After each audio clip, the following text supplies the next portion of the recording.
네, 감사드립니다. 오늘 본문 보겠습니다. 우리 에베소 4장 우리 7절에서 10절입니다.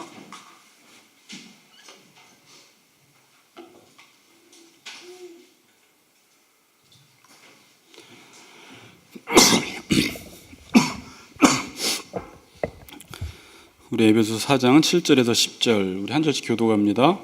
우리 각 사람에게 그리스도의 선물의 분량대로 은혜를 주셨나니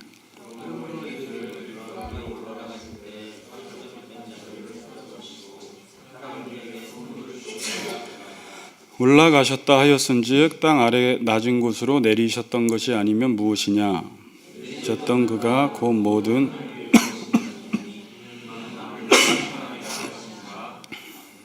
예, 아멘.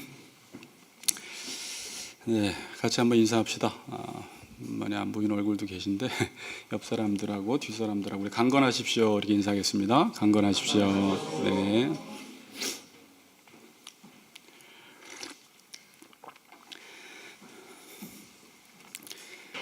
지금 에베소 4장을 살펴보는데 제가 한 16절까지는 정말 꼼꼼하게 한번 살펴보고 싶었던 본문이었어요.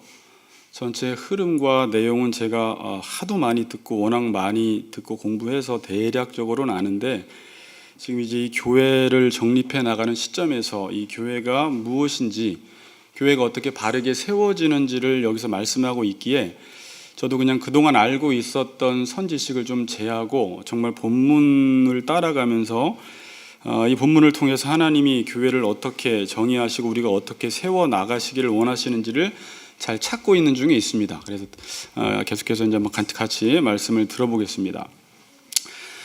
오늘은 이제 7절, 8절, 9절, 10절 말씀인데 7절 중심으로 말씀을 전합니다. 각 사람에게 은혜를 주셨나니 라는 제목으로 말씀을 전하겠습니다. 자, 제가 지난 시간에 하나됨과 획일화는 다르다 말씀을 드렸습니다. 획일화라는 것은 하나의 틀과 하나의 기준의 사람들을 집어넣어서 똑같은 모양이 나오게 하는 것이 획일화입니다. 그래서 이제 사람들을 하나의 기준과 틀에 집어넣어 버리니까 사람들의 다양성이나 개성이나 내 생각이 존중되어지지 않습니다. 나를 잃어버리게 됩니다. 근데 지금 성경에서 말하는 하나됨은 획일화가 아닙니다. 이 하나됨과 다양함이 전혀 상충되지 않아요. 오히려 여러분들이 이 하나, 성경에서 말하는 하나, 하나님으로 말씀으로 하나가 되어질수록 나를 잃어버리는 것이 아니라 오히려 내 생각이 살아나고 내 개성이 살아나고 내가 존중되어지고 내가 오히려 더 나를 찾게 되는 이러한 일들이 일어납니다. 그래서 지난 시간에 제가 이 하나됨과 다양함에 대한 조화를 말씀드렸습니다. 자, 하나님은 교회를 하나로 만드셨습니다. 그런데 이 하나는 교회는 다양합니다. 그러니까 교회는 하나이면서 다양합니다. 근데 이 하나와 다양함의 관계는 자 그냥 따라와 보세요. 하나로부터 다양함이 나왔고 다양함은 이제 하나를 목적한다라고 말씀을 드렸습니다. 그러니까 하나와 다양함의 관계는 하나로부터 다양함이 나왔고 다양함은 하나를 목적하는 거예요. 그러니까 이 말은 무엇이냐면 하나와 다양함은 같아져야 한다라는 말이에요. 그렇죠? 하나와 다양함은 같아져야 된다라는 거예요. 자, 그래서 하나가 무엇이냐에 따라서 이 다양함의 질과 풍성함이 달라져요.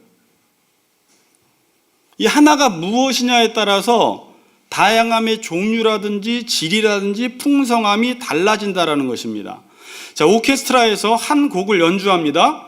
그런데 그 한 곡이 베토벤의 어떤 교향곡 어려운 것을 연주할 때와 아주 쉬운 학교종이 땡땡땡을 연주할 때 이 다양함의 질이 전혀 달라져요.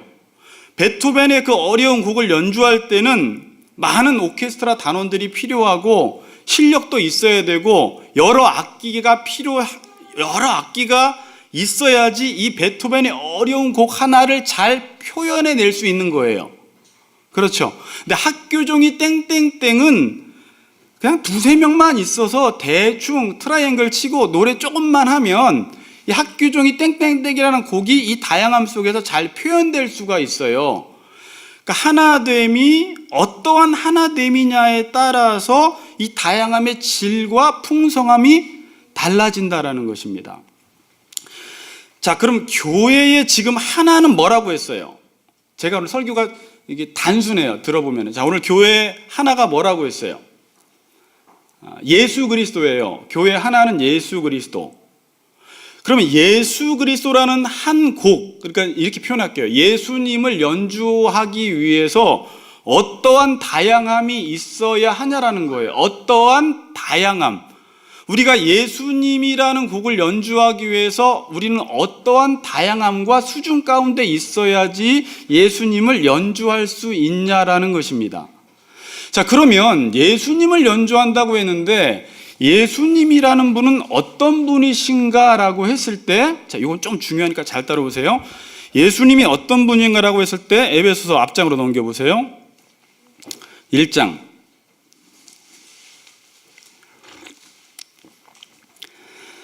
20절, 21절, 22절, 23절을 제가 예전에 한번 설명을 드렸어요.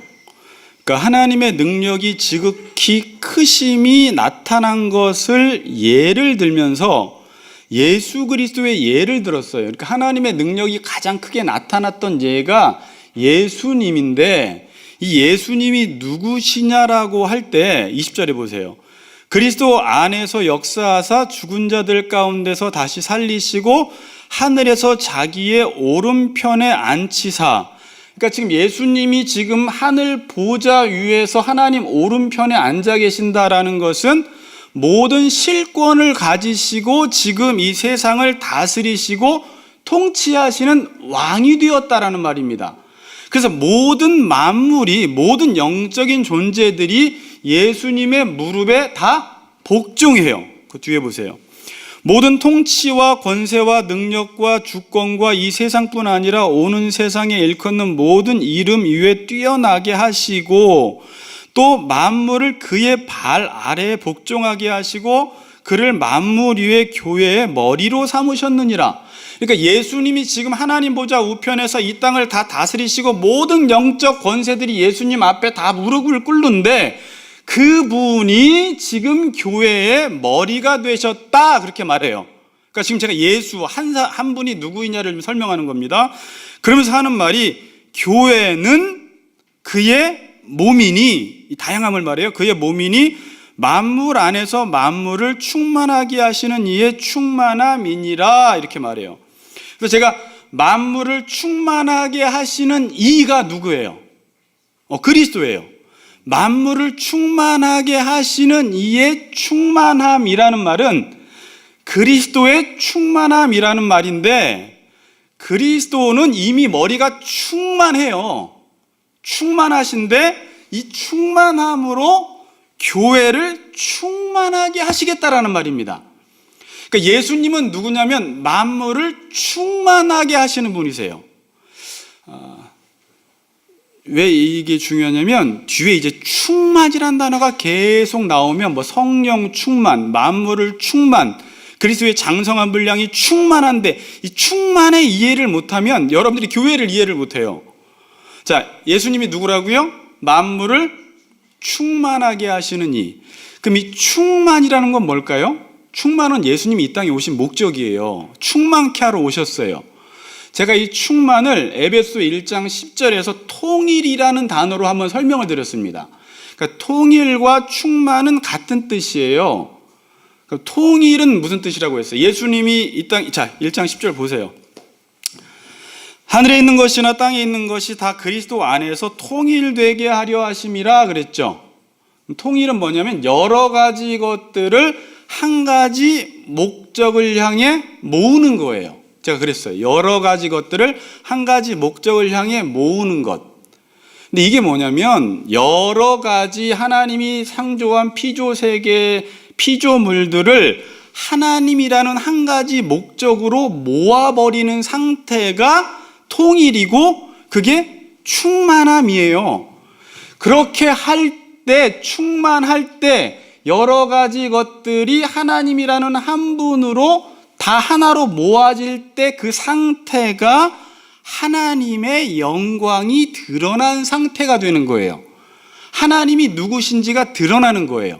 자, 그러면 이제 하나이신 예수님은 어떤 분이세요? 그러니까 충만하신 분인데, 충만함은 통일이고, 통일은 하나님이 누구신지를 드러내시는 분이죠. 그러니까 예수님은 어떤 분이세요? 하나님이 누구신지를 드러내시는 분이세요. 지금 우리가 하나라고 말하는 그 한 분, 예수님은 하나님이 누구신지를 드러내시는 분. 그래서 요한복음에서는 그러죠. 예수님이 나를 본 자는 아버지를 보았다라고 말하잖아요.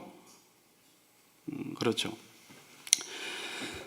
그러니까 만물을 예수님은 충만케 하시는 이입니다.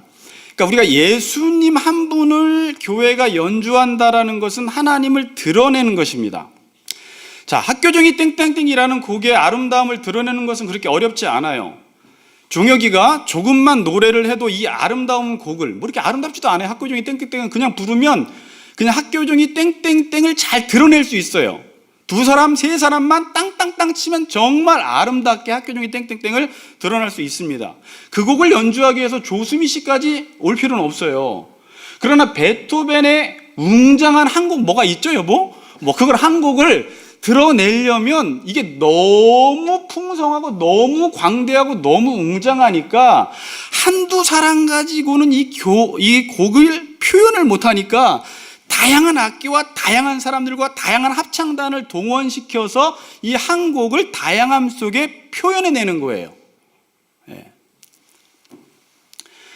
자, 요즘 가을 자연이 너무 아름다워요. 가을 풍경, 제가 가을을 제일 좋아하는데 이번 주에도 이렇게 사진을 몇 번 찍다 보니까 너무 이쁜 배경들이 많이 나오더라고요. 자, 제가 여러분들에게 가을을 한번 그리거나 표현해 보세요 라고 했어요. 그럼 어떻게 표현해 볼 거예요? 노성도님은 스케치북에다가 가을, 어떤 사람들은 높은 가을 하늘을 표현할 수 있겠고, 어떤 사람들은 뭐 꽃, 코스모스를 표현할 수 있겠고, 어떤 사람들은 이렇게 물든 단풍을 표현할 수 있겠고, 뭐 여러 가지 것들을 표현할 수가 있어요. 그러니까 가을 하나를 표현하기 위해서 한 가지만으로 이 가을이 표현이 안 돼요. 가을을 표현하려면 이 다양함들이 하나로 뭉쳐서 잘 조화를 이루어야지 가을 이렇게 표현되는 거예요.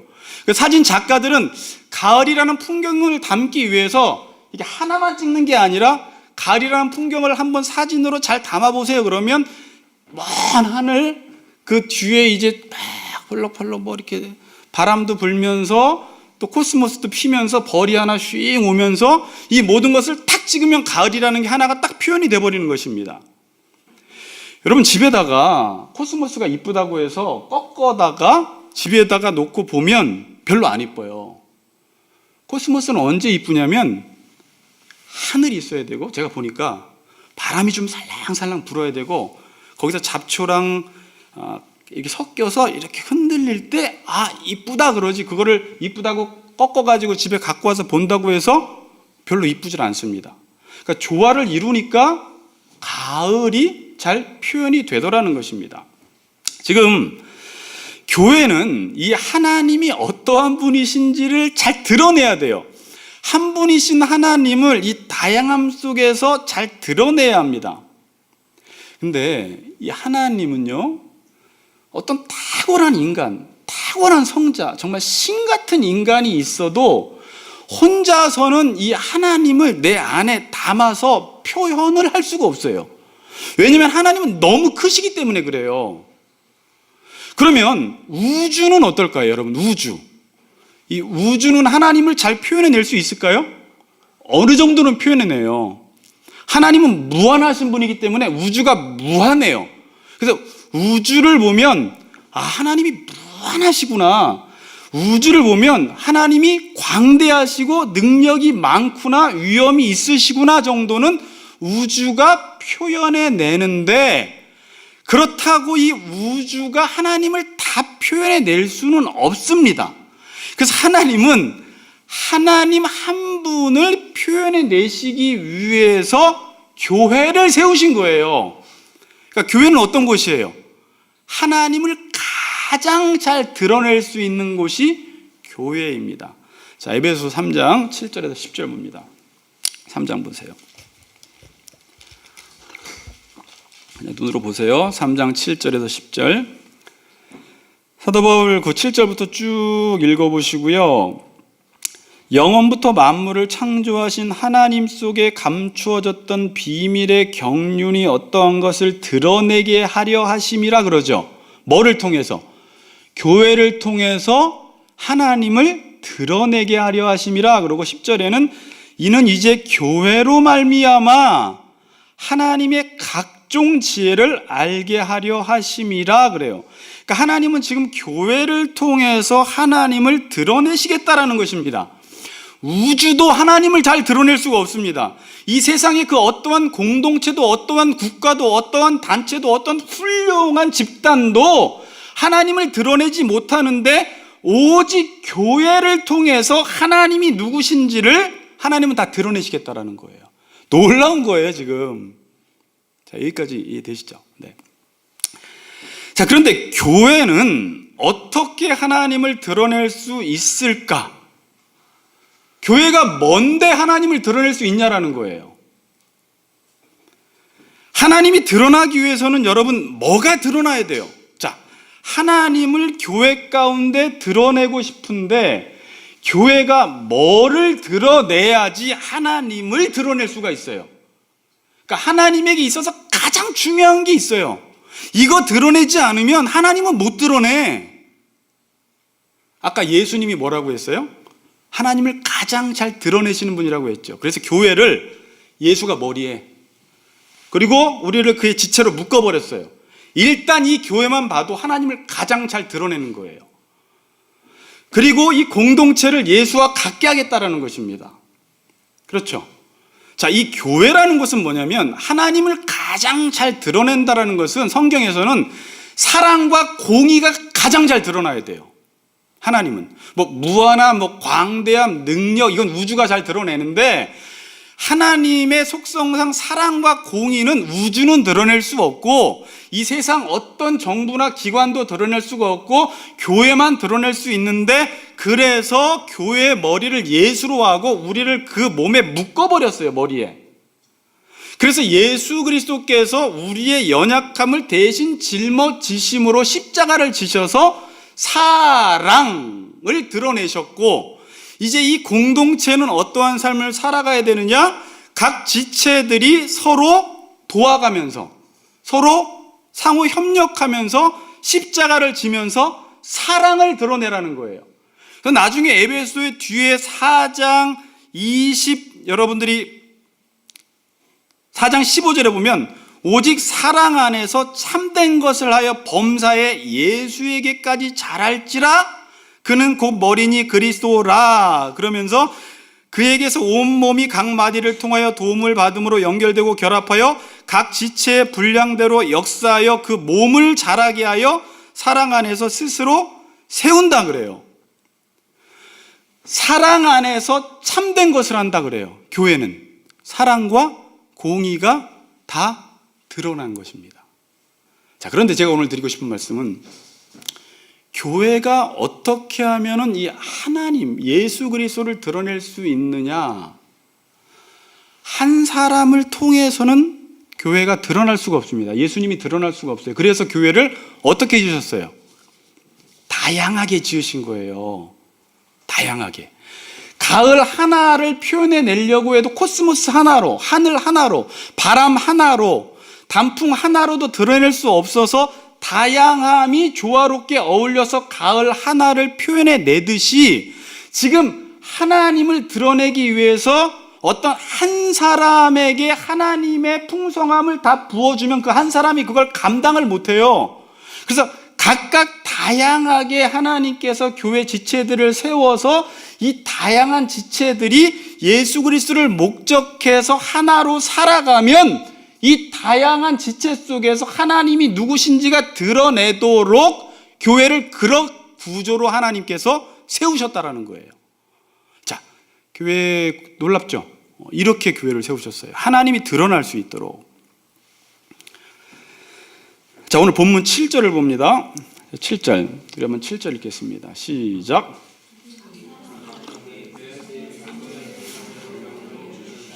자, 이렇게 말해요. 우리 각 사람에게 그리스도의 선물의 분량대로 은혜를 주셨나니 그래요. 자, 에베소 4장 1절에서 6절까지는 하나됨에 대해서 사도 바울이 말한 다음에 하나됨을 말하면 이제는 각 사람이 나오면 안 될 것 같은데 갑자기 이제부터는 각 사람이 등장을 합니다. 각 사람이. 그리고 이 하나와 각 사람은 전혀 상충되지가 않습니다. 그래서 하나님이 각 사람들에게 그리스도의 선물의 분량대로 은혜를 주셨다 그래요. 자, 보세요. 여러분들에게 한 사람 한 사람들에게 분량대로 각 사람을 측정해서 알맞게, 이런 말이에요. 분량대로가. 하나님이 여러분들을 보고 측정해서 가장 알맞게 분량대로 뭘 주셨다? 은혜를 주셔서 그 은혜 받은 자들, 은사를 받은 자들이 서로 자기가 받은 은사를 가지고 도우며 섬겨 나갈 때, 예수 그리스도를 목적으로 해서 섬겨 나갈 때 그곳에서 하나님의 영광이 드러나고 하나님이 충만해져서 하나님이 누구신지가 드러날 수 있도록 교회를 지으셨다 이러는 거예요. 그래서 지금 7절에 이렇게 나오는 거예요. 각 사람에게 그리스도의 선물의 분량대로 은혜를 주셨다라는 것입니다. 그래서 여러분들 보고 하나님을 드러내라는 거예요. 자, 여러분, 우리 인간은 원래는 하나님을 드러내야 하는 존재로 창조됐는데 죄 지은 다음부터는 하나님을 못 드러내요. 항상 바벨탑이 뭐예요? 자기의 이름만 드러내려고 해요. 그래서 우리는 계속 싸우고 분쟁하고 미워하고 시기하면서 마귀는 잘 드러내는데, 미안한 이야기인데 하나님의 사랑과 공의, 십자가를 우리의 삶을 통해서 드러내질 못해요. 그래서 하나님이 그냥 드러내라는 것이 아니라 여러분들을 교회에 부르신 다음에 각 사람에게 은혜를 주셨다 이거예요. 근데 여기서 나온 은혜는 일반 우리가 구원 얻는 은혜가 아니라 은혜는 은사를 말해요. 여기서 뭐라고요? 은사. 자, 로마서를 한번 찾아보겠습니다. 로마서 12장. 교회를 세우도록 주어지는 은사. 앞으로 이제 11절 이후부터는 그게 나와요. 로마서 12장 6절 8절에 보면 우리에게 주신 은혜대로 받은 은사가 각각 다르니 그러죠. 어떻게 나와 있어요? 은혜대로 받은 은사가 각각 다르니 혹 예언이면 믿음의 분수대로, 혹 섬기는 일이면 섬기는 일로, 혹 가르치는 자면 가르치는 일로, 혹 위로하는 자면 위로하는 일로, 구제하는 자는 성실함으로, 다스리는 자는 부지런함으로, 긍휼을 베푸는 자는 즐거움으로 할 것이니라. 우리에게 주신 은혜대로 받은 은사가 각각 다르니. 그러니까 이런 거예요. 예수 그리스도라는 분을 연주할 수 있도록 하나님이 여러분들에게 뭘 주신 거예요? 악기 하나씩을 다 주신 거예요. 쉬운 말로 이렇게 표현할게요. 넌 첼로해, 넌 바이올린, 비올라해, 뭐해, 이렇게 하나씩 다 주셔서 안 주고 연주하라는 게 아니라 그 준 것을 가지고 은사별로 일을 할 때 이 예수님이 누구인지 이제 우리의 삶을 통해서 드러나도록 우리에게 은혜를 주신 것입니다. 자, 오늘은 이렇게 나와 있어요. 11절에 보니까, 자, 8절에서 10절은 가로를 묶어보세요. 8절에서 10절은 딱 가로를 묶고 7절에서 바로 11절을 읽으면 문맥이 연결이 돼요. 7절, 우리 각 사람에게 그리스도의 선물의 분량대로 은혜를 주셨나니. 11절 읽어봅시다. 시작.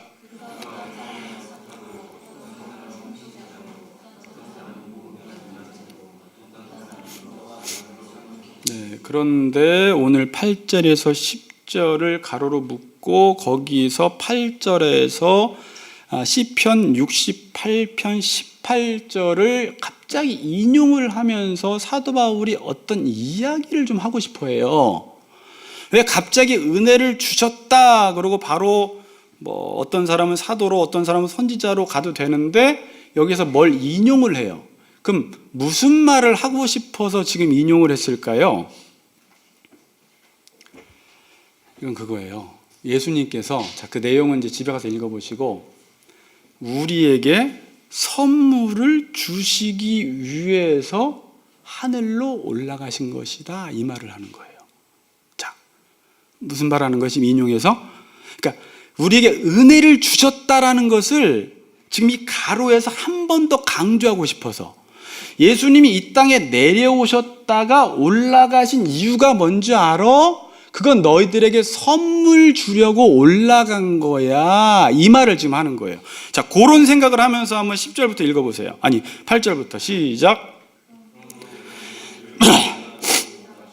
사로잡혔던 자들을 사로잡으시고 사람들에게 선물을 주셨다 하였도다.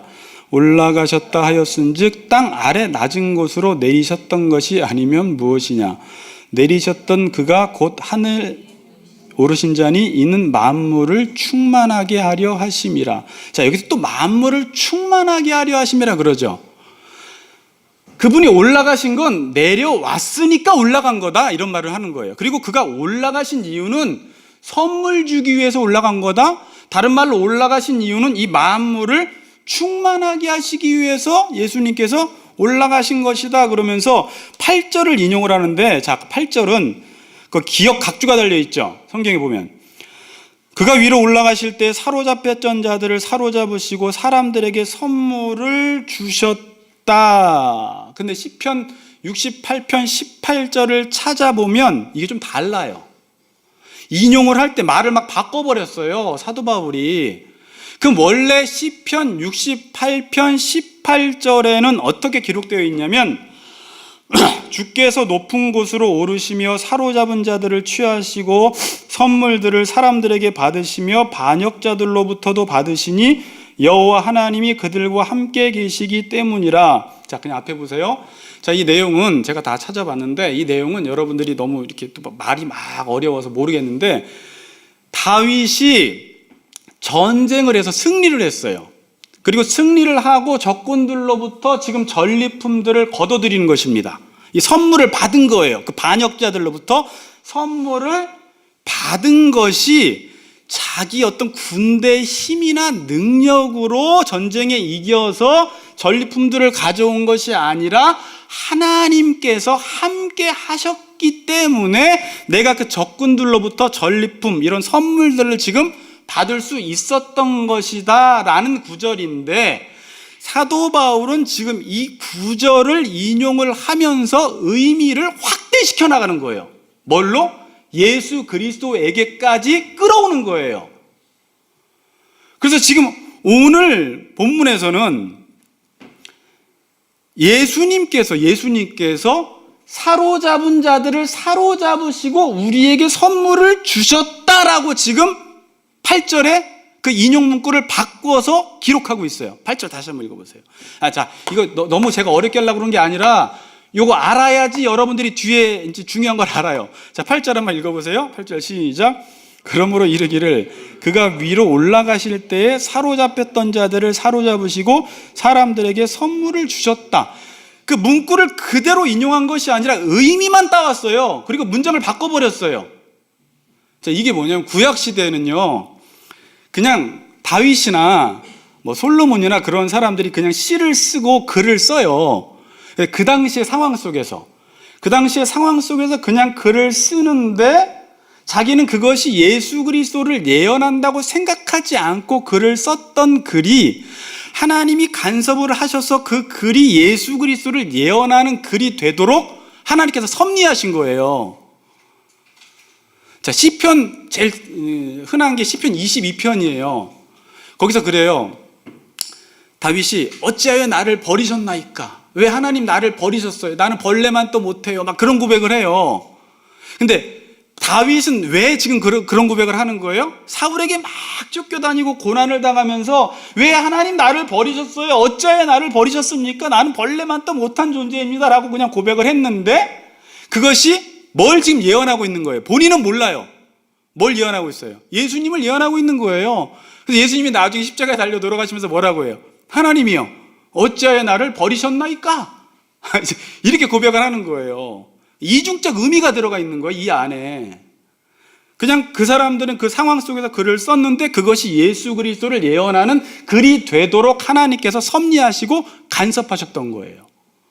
그래서 지금 시편 68편 18절 다윗이 전쟁에서 승리한 것이 하나님의 은혜다라는 것을 인용하면서 이제는 예수님께서 이 땅에 내려오셔서 십자가에 죽으심으로 마귀를 완전히 사로잡으시고 하늘 보좌 우편에 올라가셔서 우리에게 선물을 주시는, 그러니까 내가 이 땅에 온 것은, 왔다가 올라간 것은 왜 올라갔냐면 너희들에게 선물을 주려고 올라간 거다. 지금 이 말씀을 하시는 것입니다. 알아들으셨죠? 네.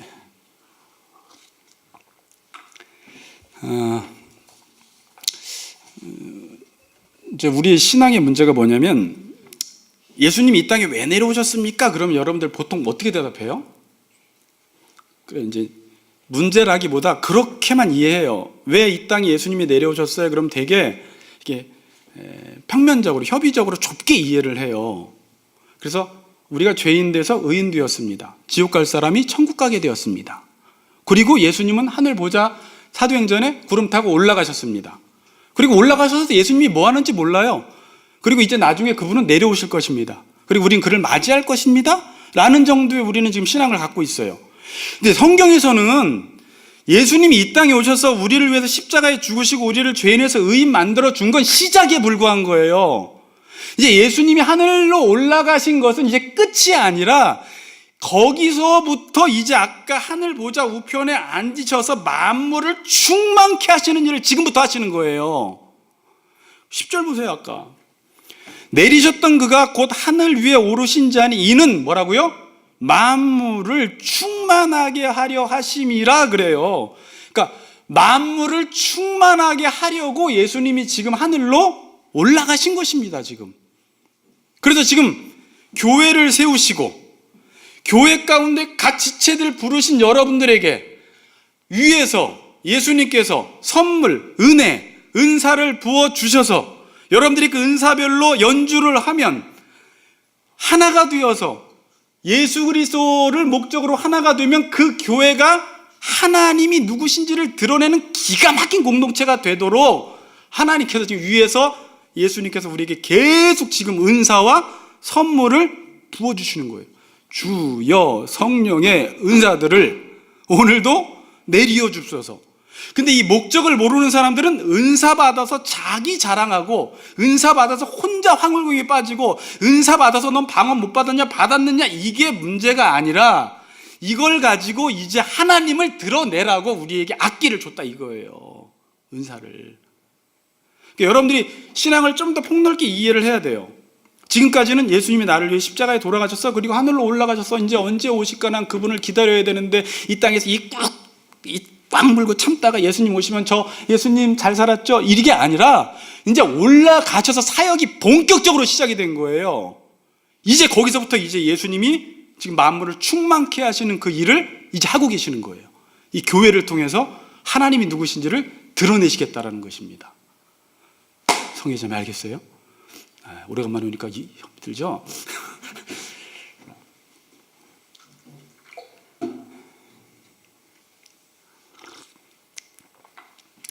참 재밌어요. 성경을 이제 저는 공부를 하고 또 요새 이제 이 성경 구절을 생각하면 이제 사도행전으로 이렇게 머리가 넘어가요. 그러니까 성령님이 언제 오셨어요? 보통 신학 공부 조금만 하면 강사님 때 머리가 이제 글로 연결이 돼요. 오순절날 예수님이 십자가에서 죽으시고 부활하시고 승천하신 이후에 성령을 이 땅에 보내주신 거예요. 성령은 아무 때나 못 와요.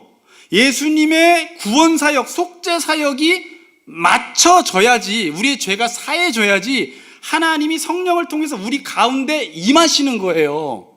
그래서 오순절날 성령이 우리에게 부어진 거예요. 근데 성경에서는 선물, 성령, 은사 다 같은 말이에요. 성령이 고린도전서 12장입니까? 은사를 각 사람들에게 주세요. 그러니까 성령이 임하면 은사를 주시고 그 은사를 통해서 교회가 세워지고 교회를 통해서 하나님의 영광이 드러나는 거예요. 아멘? 그러니까 지금도 예수님이 십자가에서 죽으시고 하나님 보좌 우편에 앉으셔서 아버지께로부터 성령을 받아서, 이거 사도행전 표현으로 받아서 우리에게 부어 주었다 그래요. 그러니까 너희들도 각각 예수 그리스도의 이름으로 세례를 받으면, 죄 사함을 받고 세례를 받으면 성령을 선물로 받는다. 사도행전 2장이 이런 말을 해요. 그리고 성령을 선물로 받은 이후에 바로 사도행전 2장 42절부터 교회가 탄생하기 시작합니다. 예수님을 머리로 한 그의 지체들의 모임. 그래서 바로 이렇게 시작돼요. 사도들의 가르침을 받아 교제하고 떡을 떼고 순전하게 모이고 각 사람의 필요에 따라서 나누어 주고 세상 사람들부터 칭송받고 구원받는 사람을 날마다 더하게 하시는, 이게 이제 교회라는 거예요. 여러분들은 교회 그러면 건물로 이해하시면 안 되고, 이제부터는 머리와 우리가 그의 지체가 되어서 이제 머리 하나를 연주하는 자들로, 우리를 연주자로 하나님이 우리를 부르신 것입니다. 내가 하나님, 내가 뭐 아무것도 없는데 어떻게 연주합니까? 걱정 마. 내가 은혜 줄게, 은사 줄게, 악기 하나씩 줄게. 자기 맡겨진 자리에서 연주하면, 각자의 맡은 일을 감당하면 그게 하나가 어우러져서 하나님이라는 풍성한 분이 드러나게 돼 있다라는 거예요. 저 오늘 요거 설명하려고 오래 묵상했어요. 자, 지금 이거 이야기하고 싶어요. 교회가. 그리고 다음 주부터 목사와 사도와 교사 이제 막 세우셔서 교회가 어떻게 자라가는지를 이제 설명을 해요. 제가 교회 개척을 하면서 딱 두 가지가 회복돼야 된다. 교회는. 교회론과 성령론. 이 교회론이 무엇인지 모르면 교회는 회복이 안 돼요. 교회를 다니면서 교회가 뭔지도 몰라요. 성령론, 지금 성령론이 잘못되게 다 치우쳐 있어요. 뭐 은사주의로, 신비주의로. 성령이 뭐 하는지를 몰라요. 자기 혼자 맞고 막 좋아해요. 자기 혼자 맞고 막 광기에 빠져 있어요. 성령이 이 땅에 오신 목적이 뭔지 모르고 교회가 뭔지를 모르니까 교회를 못 세워 나가는 거예요. 여러분, 우리는 다 연주자예요. 보니까 제가 이걸 설교 준비하다가 내가 연주자네? 우리 아내만 연주자가 아니라 내가 더 탁월한 연주자구나라는 생각을 했어요. 그리고 음악가와 미술가들이 왜 존재하는지를 알게 됐어요. 음악가들이 음악 하나 잘 표현하려고, 제가 저번에 TV 보니까 막 웅장한 막 폭포수 밑에서 그걸 계속 듣고 집에 가서 막 작곡을 하는 거예요. 그러니까 이 자연을 표현해내는 거예요. 모든 음악들이 자연, 우주, 그 소리들을 음악으로 드러내는 거예요. 그리고 그림으로 이 하나님이 창조한 우주 세계를 그려내는 것입니다. 그러니까 예술 좋은 거예요. 보니까 잘 그려내야 돼요. 이상한 야한 웹툰 같은 거 자꾸 그리지 말고 그걸로 하나님이 누군지, 하나님이 얼마나 위대하신 분인지, 얼마나 광대하신 분인지, 그분이 얼마나 사랑이 많으신지를 찬양, 영성을 가지고 찬양을 하고 그림을 그림으로 하나님이 누구신지를 드러내는 예술가가, 교회가 진짜 예술가들이 모인 곳이에요. 왜냐하면 교회는 무슨 베토벤, 바 이런 음악 정도가 아니라 예수님을 연주해야 돼요. 하나님을 연주하는 사람들이에요. 그러니 얼마나 실력이 좋아야 돼요. 승은자님 실력 있어요? 아니요. 또 이러잖아요. 그래서 각 사람에게 분량대로 하나님이 은사와 은혜를 주셔서 당신은 그것만 연주만 하면 돼. 이분은 그것만 연주하면 돼. 놀라운 게 뭐냐면 자기는 자기 맡겨진 자리에서 자기 파트만 감당했는데 경험하는 것은 웅장한 곡을 경험하는 거예요. 그냥 자기는 띵 한번 치고 짱 한번 쳤어. 근데 다 각자의 자리에서 연주를 하니까 엄청난 곡이 연주가 되는 거예요. 자기는 그냥 손톱이야. 손톱 하나 역할 감당했는데 이 몸으로 하는 놀라운 일을 손톱이 경험하게 되는 거예요. 교회는요, 이렇게 충만한 곳이에요. 교회의 충만은 다른 것으로 충만해지지 않아요. 사람 많다고, 세상에서 힘 있는 사람 많다고, 교회 건물 뭐 다 해도 좋긴 좋은데 그걸로 교회는 충만해지지 않고 교회는 하나님으로 충만해져야 돼요. 근데 하나님으로 충만해지려면 여러분 각자가 받은 은사대로 자기 자리를 지켜야 돼요. 그래서 나중에 오늘 제가 고린도전서 할까 말까 너무 길어질까 봐, 고린도전서에서는 여러분들에게 은사를 주신 목적이 서로를 돌보라고 주신 거예요. 뭐라고요? 돌보라고. 그러니까 자기 파트 잘 감당하라 이거예요. 자기 파트 잘 감당하는 게 그 사람을 위한 거예요. 내가 빠져버리면 이 사람들이 힘들어져요. 나 하나쯤이야? 그리고 빠지는 거예요. 그럼 곡이 연주가 안 돼요. 하나님의 풍성함이 사라져버려요.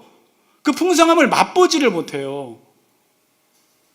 여러분들이 자기 파트 잘 감당하는데 나중에 곡은 엄청난 것이 연주되어지는 것을 경험하면서 야, 교회는 진짜 하나님이 살아계시고 하나님으로 충만한 곳이 맞구나. 그걸 한번 본 사람은요, 그걸 또 경험하고 싶은 거예요. 왜? 세상에서는 그걸 경험할 수도 없거든요. 세상 사람들은 이 정도예요. 자기가 좋은 대학 나와서 좋은 집 사고 좋은 거 많이 먹고 좋은 여행 다니면 그냥 혼자 잘나서 그거 하나 혼자 즐기는 정도가 끝이에요. 교회는 30명이면 30명, 50명이면 50명, 100명이면 100명이 연합되어서 자기 할 일을 다 하니까 손톱 하나 역할 감당했는데 경험하는 건 엄청난 걸 경험해요. 교회라는 거예요. 그래서 초대교회는 그 별 볼 일 없는 교회 공동체를 통해서 하나님이 칭송받고 영광받고 하나님이 누구신지가 드러나는 교회로 교회가 세워지기 시작한 것입니다. 오늘 시대에도 성령이 지금 부어줘야 돼요. 그리고 성령은 지금도 우리에게 부어지고 있어요. 우리에게 오늘도 은사를 주세요. 주여 성령의 은사들을 오늘도 내게 내리어 주소서. 그리고 이미 다 주어져 있어요. 제가 다음 주에는 우리 학생들 위주로 좀 설교를 쉽게 해서 직업이 뭔지, 부르심이 뭔지 이제 그거에 대해서 수련회 때는 간단하게 설교하려고 해요.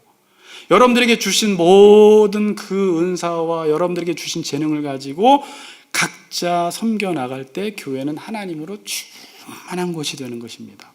이러한 충만함을 매주마다 매일마다 맛보는 같이 걷는 교회 성도님들 되시기를 주님의 이름으로 축복합니다. 아멘.